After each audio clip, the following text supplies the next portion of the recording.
Hello, I'm Ryan Permison, co-host of Comic Books The New Class. I want to let you know that unfortunately this is going to be the last episode of 2022. This is our season finale talking about comics for kids.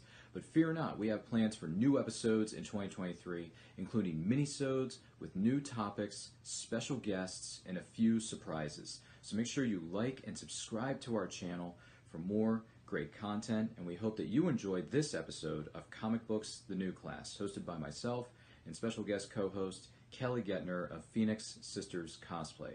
Don't forget to like, subscribe, and click the notification bell so you get notified of when our new videos go live. Happy holidays to you, and a happy new year. Hello there.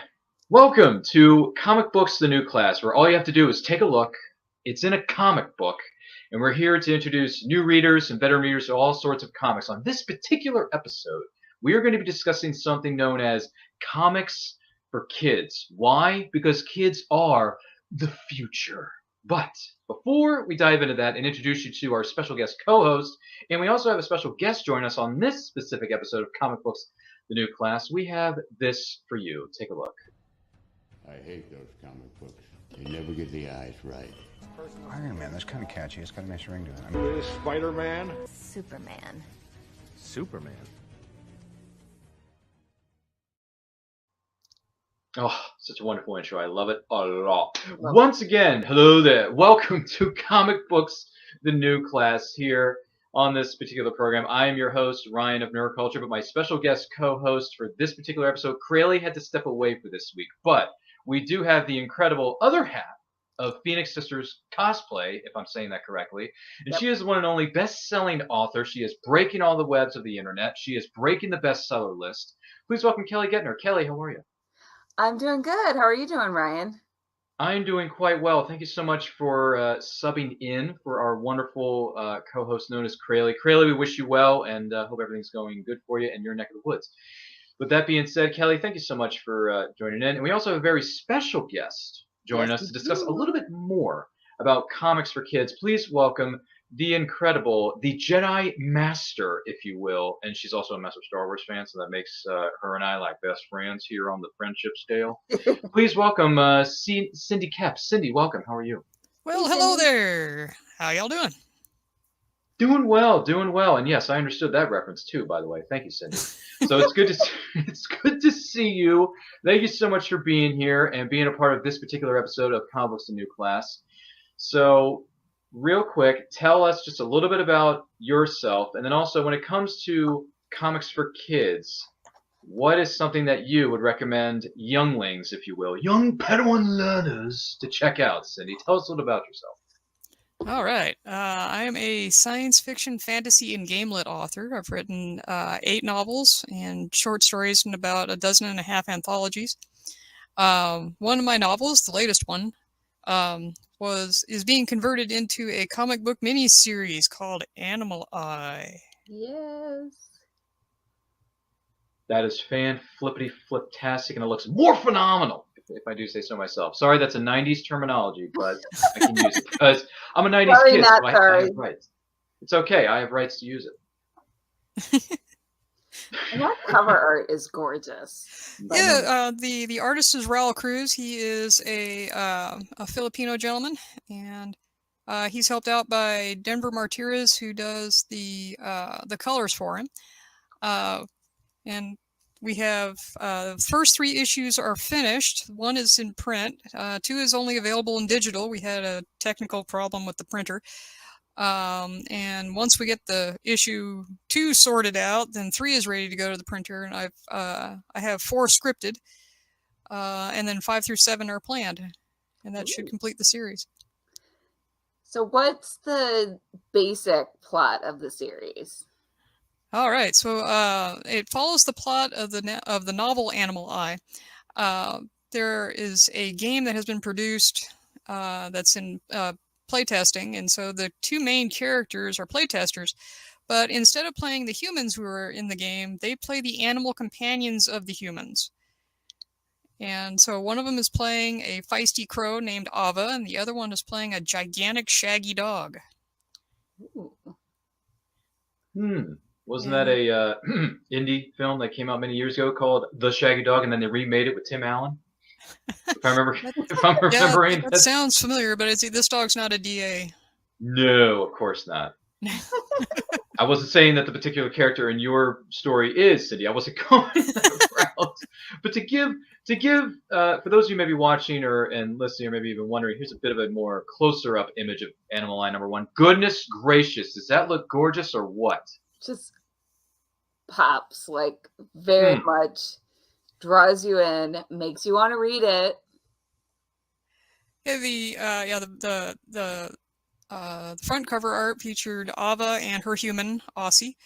And then the back cover art is Ava's player and her VR helm as she logs into the virtual world. Ooh. And then issue 2's cover featured the dog and his human. Whoops, that's 3. I skipped ahead. I'm There you sorry. There's issue 2. I'm sorry. No spoilers, ladies and gentlemen, but this is the cover of issue number 2 that we are looking at now. I'm sorry. Please describe it for us, Cindy. All right. So the front cover has Nagid, that's the dog, and his human, Baron Raphael Dorcas. And then the back cover is the player who's playing Nagid. And it's a little tough to see in that picture, but the player's dog is a smaller version of Nagid. Ooh. Wow. Okay, yep, I can see it now. It took you a second, didn't it? Well, yeah, because the beanbag chair is also black, but Right. Yeah. that's a really cute detail. Well, and then going into issue number 3, what do we have here? Well, issue 3, where the original plan was that it would be the other main character, who is a bear named Jael, but Jael features very, very little in this issue. Originally, she had a much bigger role, but at the end of issue 2, we decided to expand 3 through 6 to make 3 through 7, because there was just way too much going on in the storyline to cram it into 4 remaining episodes. And so, because Jael featured such a small part of it, we changed the cover idea. So that's Nagid and his human hanging out in a swamp looking for a box. And so they encounter some alligators. And one of them is rather large. That's the one falling behind them right now. Yeah, that looks a little perilous. Perilous. I haven't heard that word in a while. But that is certainly true. My goodness, so many adventures, so many characters, all these animals and stuff like that. Goodness gracious. Well, congratulations on that, Cindy. That is amazing stuff. And we look forward to seeing what happens with the further issues of the story. I'm happy to say that I do own issue number 1. That is currently available. It's fantastic. I got a number of copies. I passed them on to my niece, my nephew, who are the tender ages of 10 and 13. They're growing up so fast. Oh, my God. But, hey. They're leveling up quickly. I like that. Okay, I see what you did and there. Cindy, where can people find your books? At my website, ckepp.com. It's also at, you can find the Animal Eye comic, the novel, and several pieces of merch with Raoul's art on it at bearpublications.com. Very nice. Very nice. I know we'll give you more chances to plug where people can find you at the end, but I figure since we're talking about it, people should know because they're going to want to rush out and buy it right now. That'd be great. That would be great. That's very true. It's like the PSAs we watched growing up. The more you know. Exactly. So how did you get into writing? Into writing, I don't remember actually. The first story that anyone has evidence of, I wrote apparently when I was either 6 or 7, and it's about a talking dog and his pet cactus. Oh. A pet cactus. That's a new one on me. So basically, as long as you can remember, like you said. Yeah. How about doing the whole indie publishing thing? What got you started into that? Well, I tried to get some of my earlier novels published through some of the major houses and had absolutely no luck with that. But my first novel, Remnant in the Stars, was picked up by a very small press. And then they went under before it published. Oh no. Yeah, Man. like darn it. That's like we signed the contract, and less than a month later, they were announced that they were shutting their doors. And I'm like, well, that's kind of disappointing. But the owners of that publisher used their contacts to find a home for everybody that was published through them, and so then I landed with Under the Moon, Oh wow. which is another small press, and they published my first 3. Ooh. And all 3 are out of print, sadly. They're still available as ebooks, and I have a few remaining copies of the print version of Remnant in the Stars, but Lines of Succession, there are no more copies of that except the one that's in my library, and then a lot of sections never made it to paper. It was only an ebook. Oh, that's a bummer. Yeah, yeah. But then some of my other novels were also published by small presses. So Bear Publications had published several of the anthologies and also Animal Eye. And then Mindstorm was originally published by Splashdown Books, and then when they converted from a traditional press to a co-op, they released the title back to me, and it was republished along with 3 of my other books through another small press called Lumen Anime. Oh, nice. And I find that a lot of the genre-heavy stories do a lot better with smaller presses than the traditional publishing route, because if you go the traditional publishing route, you really have to fit into a small box, especially if you're writing genre. So it's nice to have that smaller press or even going the self-publishing route, because then you're free to tell just bigger, wilder stories that don't fit into the very narrow science fiction, fantasy. Like, you really have to tell a story that's marketable and that kind of feels a little bit more homogenous, like all the other stories that are out there. Yeah, they really have to fit a really tight set of expectations, and they have to sell quick and sell well, or they get dropped. Yeah, and some stories just need a little longer to find their audience and get their legs, and that doesn't mean that it's a bad story. It just means that some stories are just different. Like, yeah, if you don't have a story with love triangle, yeah, right, and teen angst, a lot of traditional publishers aren't interested. A love triangle, teen angst, and post-apocalyptic imagery, and like, I don't know, like, that's been done to death. Yeah, I don't want to read that. I was going to say, no puns intended, because we all just survived an apocalypse for the last 2 or 3 years, and I'm glad that we're still here, so thank goodness for that. But Yeah.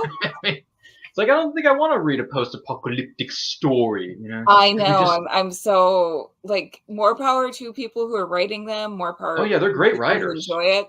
They're great writers. I completely lost my taste for it. Like, I started to read one series that actually featured a pandemic, and I didn't realize it. No. In 2020, I started to read it. I'm like, nope. I can't. That's for later. Yeah, it was a little too on the nose. I was like, no, can't do it. And you know what? I feel like the landscape has changed a bit, and we need more hopeful stories, which sometimes you find those more in the smaller presses, because I don't know. I just feel like I really have a lot of love for indie stories. Really? I couldn't tell by the last few moments here that you've... I know, I'm rambling. I'm sorry. You have to stop me when I do this. You're speaking... No, it's fine. You're speaking your mind. And for those of you who just joined us, this is Comic Books, the New Class. We are talking about comics for kids, or at least we're trying to, but Kelly's not doing a very good job of it. No, I'm kidding. She is. She's doing an excellent job. I'm just messing with you. This is called my poor attempts at humor. For those of you maybe watching or listening, who is this guy? I'm just Ryan. Listen, my name's Ryan. I'm co-hosting this show, and I'm just a simple man trying to make his way in the universe. Ever been as full away as Coruscant? Once or twice. Recently? Possibly. Anyway, I don't want to talk about that movie because it turned 20 this year. Don't talk to me about it. But we are talking about comics for kids, and our special guest here is Cindy Koepp, talking about her story known as Animal Eye, which has been turned into a comic book series. Right now, issue 1 is available right now, bearpublications.com, CKOEPP.com, as our friendly neighborhood Brian K. Morris says all the flipping time. So thank you, Brian K. Morris. We just mentioned your name again. You know what you got to do? You got to take this. Just take another one. You'll be fine. You'll get over it soon. But don't forget to like and share this video with all of your closest friends, because they're going to like the way they look after watching or listening to this episode of Comic Books the New Class. We guarantee it. With that being said, Kelly, let's continue your rambling, shall we? Oh, boy. And when it comes to comics for kids, Kelly, you have a few titles that you would recommend to some young readers out there. What would those titles be? Yes, and these are basically my go-to because these are some of my favorite titles, and even though they're comics for kids, they also, I think, appeal to an adult audience too. So the first one is Cleopatra in Space by Mike Mayhack. And Mike Mayhack both wrote and did the art on this. And this is just a really fun book. So this is basically a teenage Cleopatra gets catapulted hundreds of years in the future and ends up in space. You know, title kind of says it all. And she has all sorts of adventures. She kicks butt. It's just so much fun. The art is fantastic. Mike is one of my favorite artists. Like, if you don't follow him on Instagram or Twitter or somewhere, what are you doing with your life? Because he also does a lot of fan art, though now it doesn't count as fan art because he's been doing some work for the big two. But he does a lot of fan art that just puts a lot of joy out into the world. His art just has, like I said, a joyfulness to it that it's just happy and positive. Like, it's basically the opposite of the post-apocalyptic stories that I was talking about. It's like, well, I don't want to talk about post-apocalyptic, but it's Cleopatra in space, so, you know, we can make an exception if there's some post-apocalyptic elements in the story.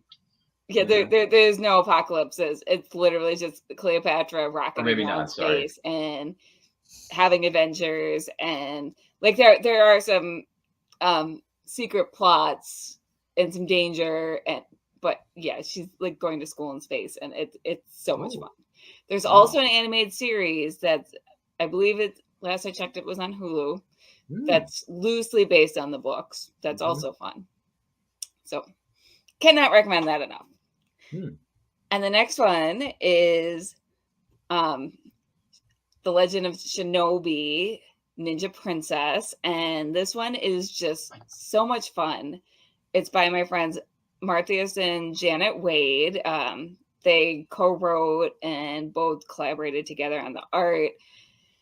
Basically, Shinobi is a young ninja in training, and this actually is kind of a post-apocalyptic Japan that there's a lot going on in the background that isn't, it's kind of hinted at, but mostly you're dealing with Shinobi's coming of age as she's learning to be a ninja, and she's kind of discovering things about her history and her family lineage that are real game changers and really interesting and make for some interesting stories. So it's just fantastic.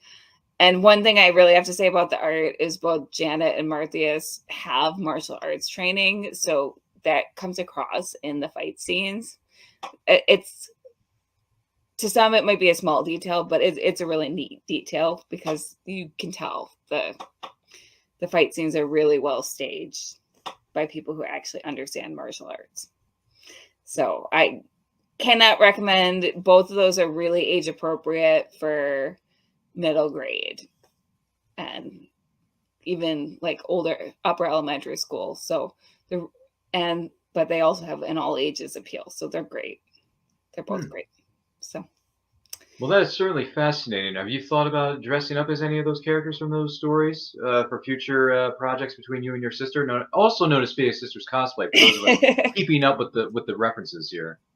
Well, I have done a little cosplay as Shinobi when I did a review of her, and I would totally be down for doing a more full cosplay of actually both Shinobi and Cleopatra. Like, yeah, I'd totally be down for that. Okay. All right. Better. All right. We'll make some notes of these in the backstage area. Producers, are you listening? Yes, we are. Great. Wonderful. So when it oh man, okay, I finally got Kelly to laugh. Yes, it took me forever, but I got it. I finished it. I can mark this off my, what is it called? The bucket list. Thank you. So when it comes to, This I know, is I not just the can't. first time in your life you've gotten me to laugh. Come on now. I know. I'm messing with. I'm First time joshing today, you. maybe. I'm joshing you. But anyway, so as far as comics for kids go, once again on this episode of Comic Books: A New Class, don't forget to like and share this video with all of your closest friends. Kelly, those are some great suggestions, great titles for young audiences to check out. The ones that I have here for you, these are some that I have presented to my niece, my nephew. They're wonderful, and I'm not just saying that because they're my niece and my nephew. They're good kids. They're very athletic too. My gosh, these kids are just. Anyway.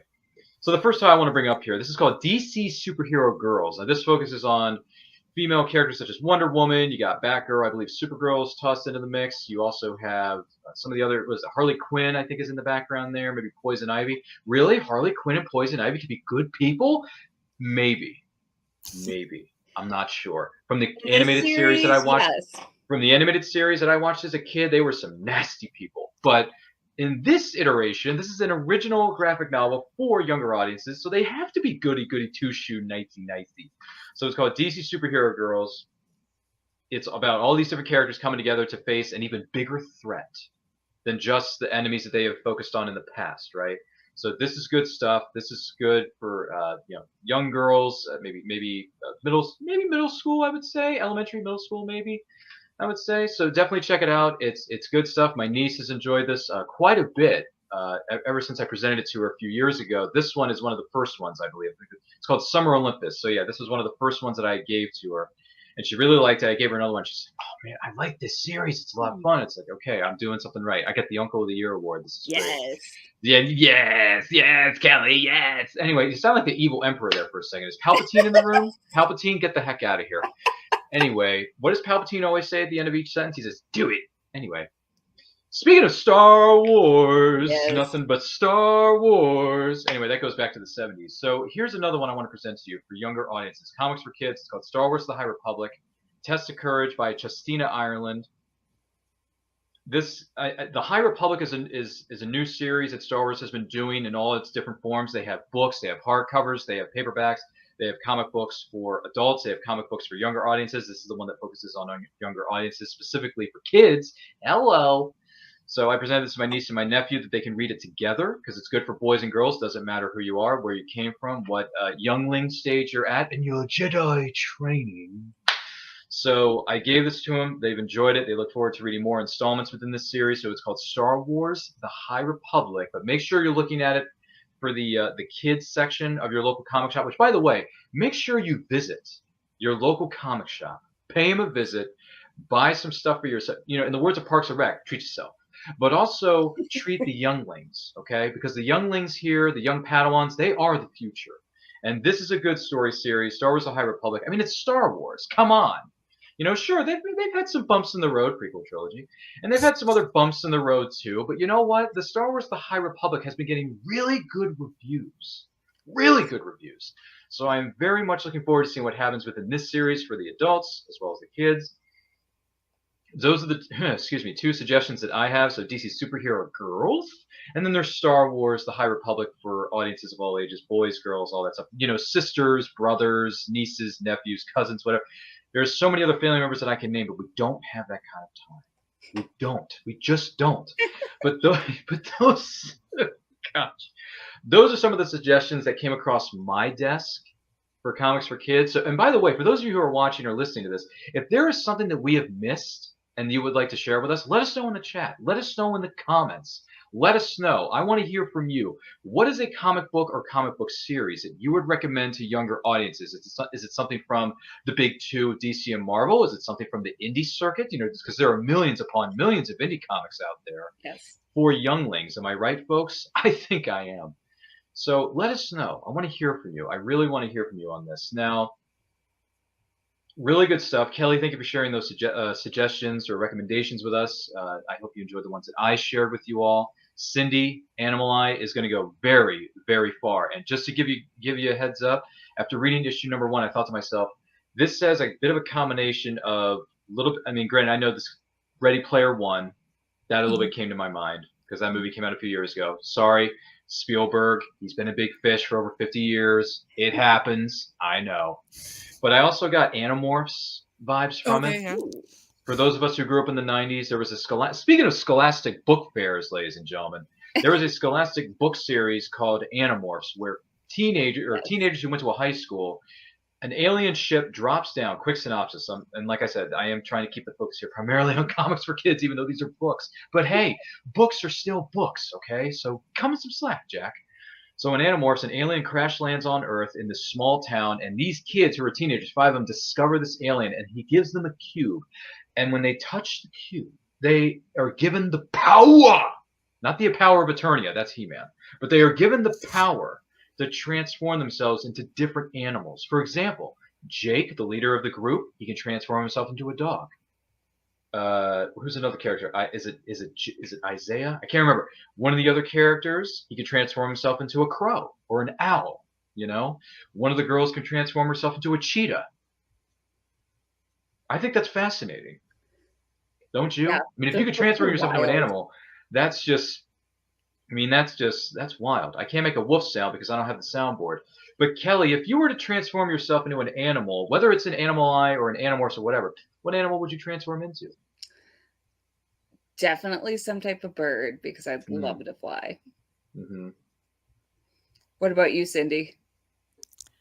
If I were picking from the animal eye critters that are available, I would probably go with the crow. Just because Ava's such a hilarious hot mess in the whole book. A hilarious hot mess. Nice. I can't wait to read that. I think Kelly's chomping at the bit. She's like, I need to go to the website and get like a whole bunch of copies of this. Yep. Yeah.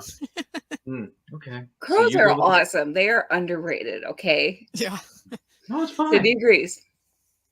Yeah, I'm not dogging you. See, there you go. There's another animal term. I'm not dogging you for this. It's not like I'm trying to throw you under a bus. No puns intended. So what about you, Ryan? What animal would you turn into? You know, I've always wanted, my favorite fictional character, a quick comic book reference here. My favorite character is Superman, so I'd like to fly myself because I can avoid traffic and not have to worry about being stuck in something or whatever it is. Plus, when I was a kid, I wanted those communicators from Power Rangers so I can teleport anywhere. So if I'm going to fly myself, maybe a bald eagle, I don't know. Either an eagle or, I got to think about this. An eagle or maybe no, not a cardinal. Not a cardinal. My favorite color is blue. It's maybe a blue jay. Ooh. I don't know. It's another corvid, so they're pretty clever little guys. Is it? Okay. Then I'll have to keep that in mind. See, this is, once again, the more you know, this is made possible by wonderful educators like Cindy Koepp. You just learn something new every day. Wow, that's amazing. Well, that's great. I love these ideas. We're gonna go play around with this a little bit. I got to be honest with you. This is some good stuff. Apparently, we're going to be a flock of birds. We're going to be a flock of birds. We're going to form the flying bee, like from the Mighty Ducks. Anyone remember the Mighty Ducks? I think I'm going to go with Raven because I just found out that ravens can talk. So Ravens can talk.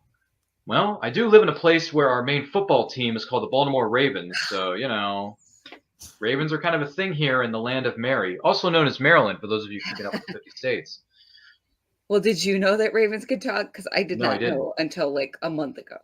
I didn't know that either. Yeah, the corvids can learn how to talk along with the parrots, and so crows, ravens, pretty nearly all of the parrots, including the little budgies. So yeah, they can learn how to talk and mimic and do all kinds of weird stuff. Birds are incredible. Okay. Yeah, and crows are like so smart. So Wow. All this talk about birds. I mean, let's just hope we don't end up like those characters in that little indie film called The Birds from Hitchcock. Woo. Those birds were some nasty, nasty critters. We'd be the bad guy birds if we were turning into the birds. So at least we wouldn't be attacked by birds. That doesn't make me feel any better. But listen, we want to turn this frown upside down and put a positive spin on this. So, aside from Animal Eye, Cindy, is it fair to say that a majority of the books you have written and some of the other things you've taken pardon, you're very much into animals. Is that like your favorite thing in the entire world is the animal kingdom? Well, I mean, my first degree was in wildlife sciences, and so I was very interested in studying animals. I worked briefly as a tropical parrot specialist.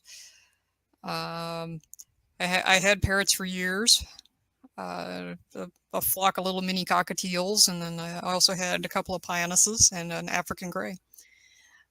So yeah, I'm very fascinated with critters.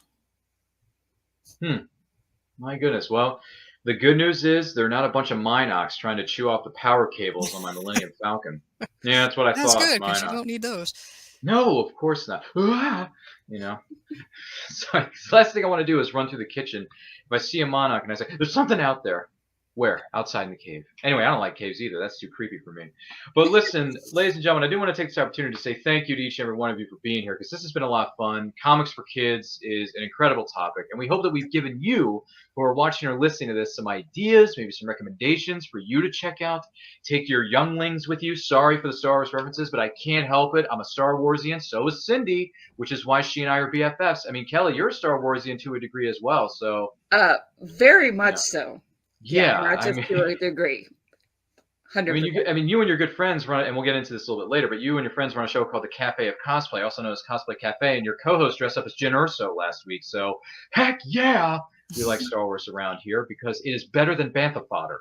So, with that being said, thank you so much for tuning in for this episode of Comic Books A New Class. Thank you all for being here. This has been so much fun. We've learned a lot, and that is one of the key reasons we continue doing this show known as Comic Books The New Class, to educate, to help you, to assist you. If you guys have any recommendations, if there's something that we missed, let us know in the comments, let us know in the chat, and don't forget to like and share this video with all your closest friends because they're going to like the way they look after watching or listening to this episode or past episodes of Comic Books A New Class. We guarantee it. Cindy Koepp, our special guest, thank you so much for being here. You are a treasure. You are a very wise Jedi Master who doesn't work for the Sith, underhandedly, I might add. But where can the person watching or listening to this follow you on social media and everything that you have coming up, Cindy? Well, thanks for the invitation to come play. The easiest place to find my stuff is at my website, ckoepp.com. You can also scare me up on Patreon, patreon.com/ckoepp. And I have a Facebook page too. My website, you'll find not only my books, but you'll also find all the little critters that I make. So I crochet dragons and sew some really industrial-sized ones, and I even do custom work. And they're so cool. They're a lot Riley of fun. owns one of the your big dragons, and it's really cool. Those are fun. Those are fun. Those take a lot of doing to make, but they are a lot of fun. Yes. That is amazing. So many critters, so little time. Next thing you know, we're all going to be sitting down one day and attempting to play a game of D&D, also known as Dungeons and Dragons. And no, I can't play it because it's too much for me. It's too much. But outside of that, it really is. It's a plethora of, it's too much direction, too much this, that, and the other. Some things are not for everybody, and that's okay. I have my fandoms, and you have yours, and that's okay, because we will respect each other and still be the best of friends. We still love you, Ryan. Yeah, really, seriously. I hope you do. I work very hard for this non-existent job. But aside from that, Kelly, thank you so much for stepping in to be our special guest co-host for this episode of Comic Books The New Class. Where can the person watching or listening to this follow you on social media and everything that you have coming up? Because Lord knows you are a very busy person. So busy. Phoenix Sisters Cosplay, basically everywhere, or Cosplay Cafe. You can also find me on my website at Kelly Guentner, GUENTNER.com.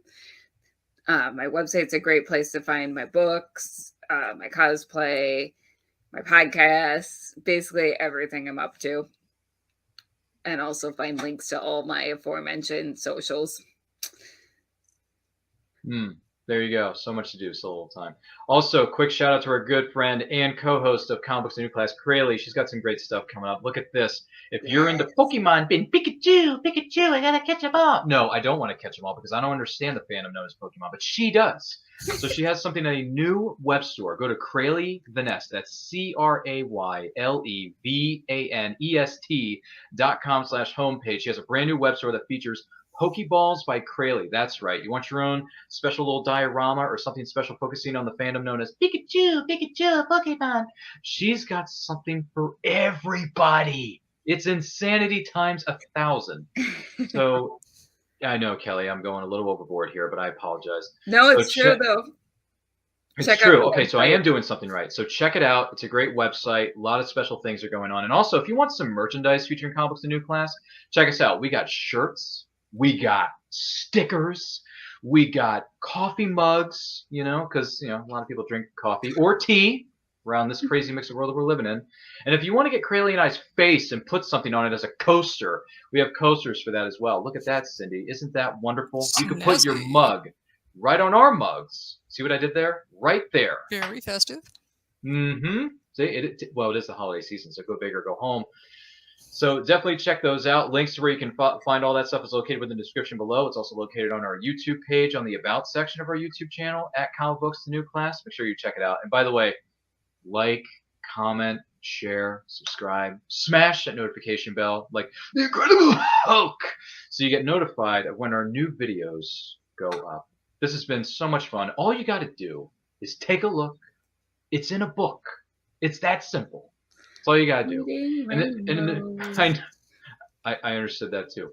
And once again, thank you so much for being here. And remember, life is better when reading. And don't forget, a very special event is coming up in January. But for more on that, take a look. The Multiverse Fundraiser is a virtual fandom jamboree and a charity fundraiser all rolled into one package. We're not just raising funds for a good cause, we're raising fun.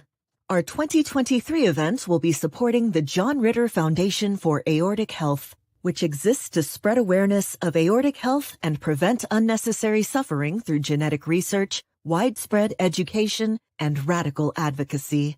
Our fundraiser combines celebrity panels, fandom-based panels, indie creators, and all of the fun of a virtual con for free.